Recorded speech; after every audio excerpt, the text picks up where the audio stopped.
Hi, my honeys. Today's difficult topic is one that very few people want to acknowledge. The emotional state of hate. We need to bring it out of that dark closet, judged and condemned, into the light of awareness.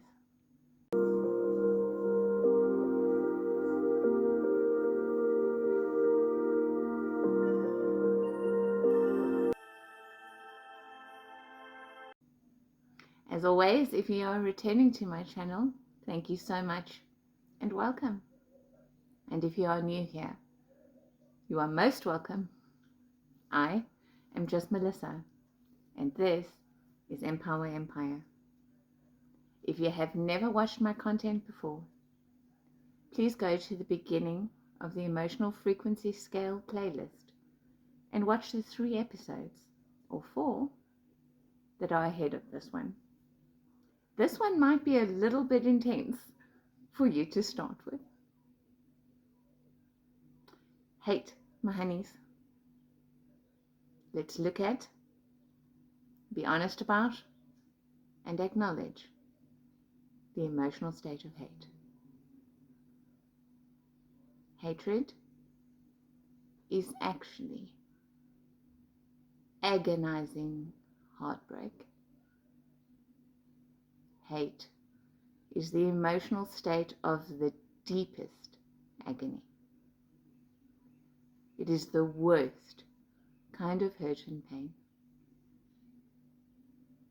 that we can't let ourselves feel because we think it'll destroy us. So we cover it with a state of hate, which we can then judge as bad and wrong and close the door on, deny, avoid, and reject, in order not to feel that agony, to mask it, and then to deny and push it away. Hate is the emotional state that the Bible describes as hell, that burning fire, the weeping and gnashing of teeth. That is the energy of hatred. It is not at all in our interest, my honeys, to have been programmed with and conditioned by this idea that hating is so wrong and so bad that when we do feel that emotion, we need to immediately suppress, reject, and deny it. It is not at all in our interest to hold that judgment and condemnation over this emotional state. Not because I'm encouraging anyone to hate, not at all. But because if we will not and cannot acknowledge hatred, then we cannot even begin to process the pain that it's masking, the hurt and the agony that it's covering. So we have to be brave enough, non-judgmental enough, and willing enough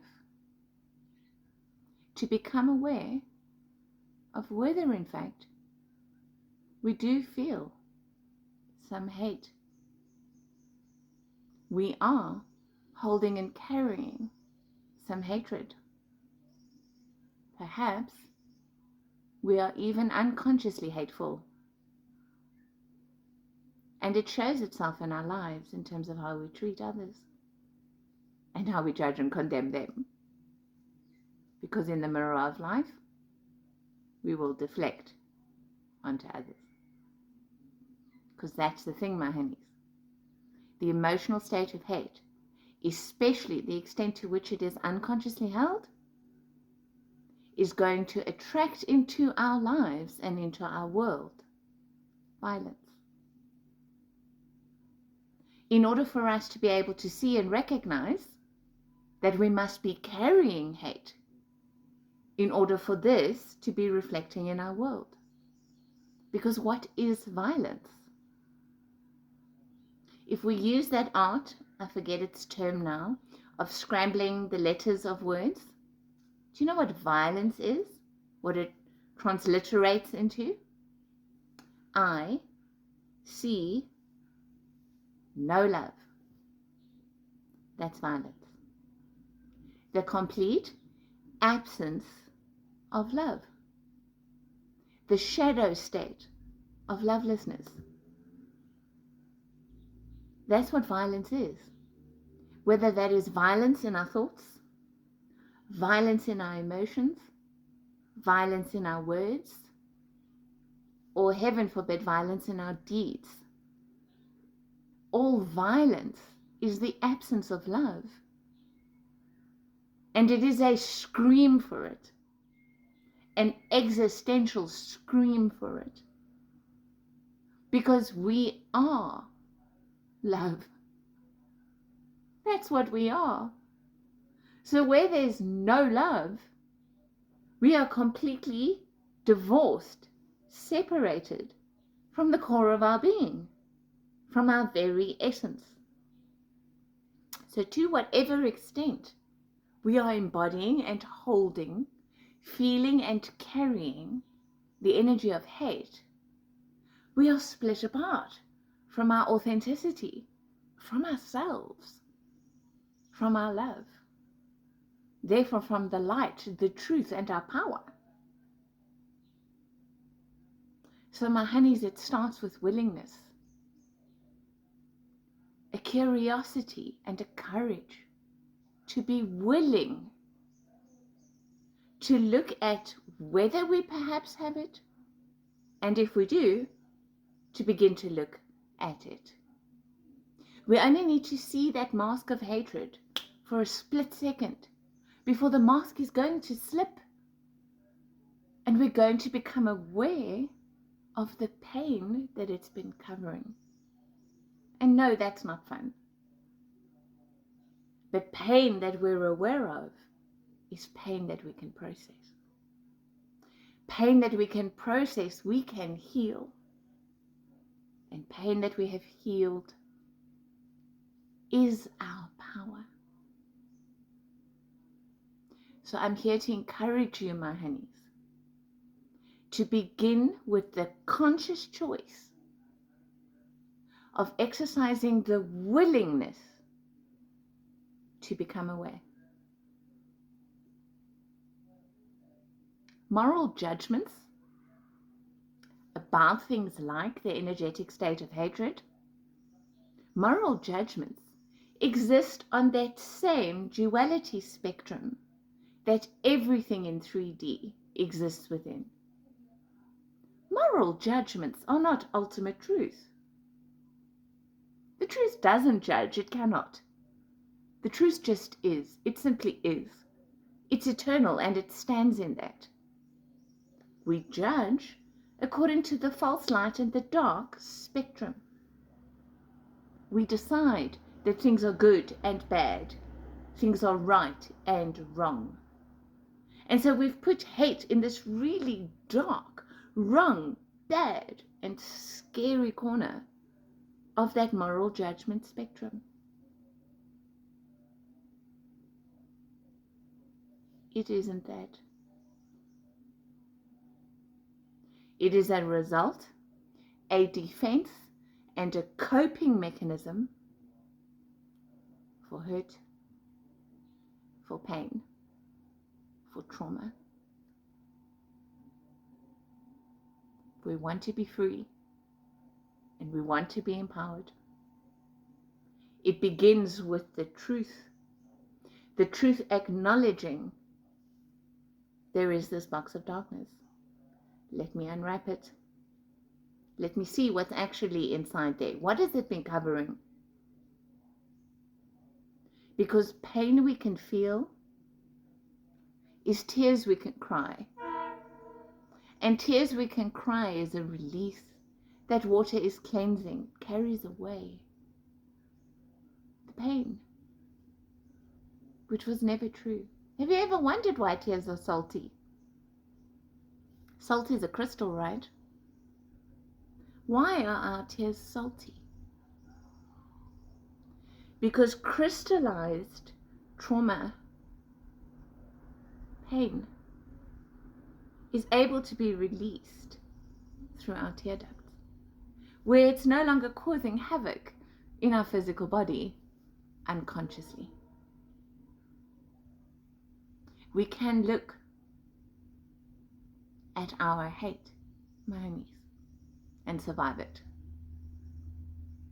And it's most especially important to do so in relation to hatred that we have towards ourselves.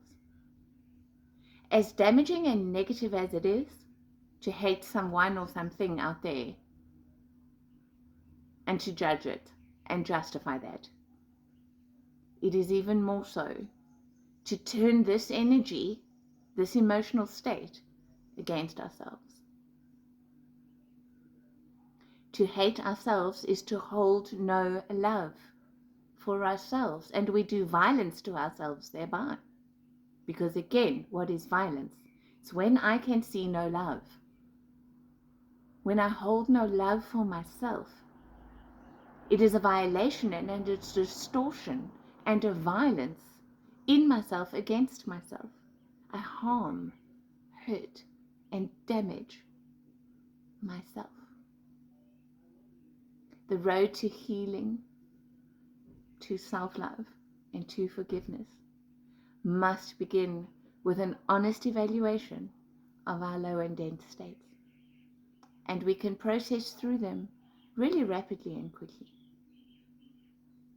Do this with support. Do this with someone who holds no judgment. Allow yourself for the briefest moments to feel these low and dark and dense, hard, heavy, and horrible emotions. Allow yourself to feel them for just a few seconds, and then consciously choose to release them. Breathe them out. Let them leave. Cry. Scream if you have to. Do it in a safe space with the intent of healing. It is not expression for expression's own sake. It is not wallowing to hold the energy and remain in it. It is awareness to acknowledge, process, and release. And this, my honeys, is how we free ourselves. Forgiveness, whether for ourselves or for others, is not this beautiful magical thing that descends in sparkles from on high, and all of a sudden we are filled with this warm and fuzzy feeling of love because we're forgiven. No, my honeys. Forgiveness is a state that we enter into consciously by choice. And very often we have to exercise that choice over and over and over and over and over and over and over again. We have to choose to forgive, choose to forgive, choose to forgive, choose to forgive. While we are feeling feelings that couldn't be further removed from the feeling of forgiveness. Feelings like hatefulness. We choose to forgive, and we choose to forgive, and we choose to forgive, and little by little we release those dense emotions. Most of the time we're not even consciously aware that we are, but the energy is dissipating, it's leaving. Until one day we realize, you know what? I'm not carrying this emotion anymore.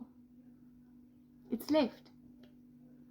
And then we think about the person, we think about ourselves, we think about the event, and we realize, I just really don't feel anything about this anymore. No emotion whatsoever. That is forgiveness. That is freedom. That is healing and release. Sometimes it can feel warm and fuzzy when it's someone we deeply love and still want to have in our life experience. But sometimes it can just feel ended. Done. No feelings whatsoever. So we need to keep making the conscious choice until that experience is our reality. Not until we feel a certain way. We haven't forgiven when the corresponding emotion has arrived. We have forgiven when we've chosen to. Again and again and again, until. How long until? Who's to say? But we keep making the choice. We keep freeing ourselves. We keep becoming aware of what the truth of our emotional state actually is. We process the pain, whatever its face is, and we heal.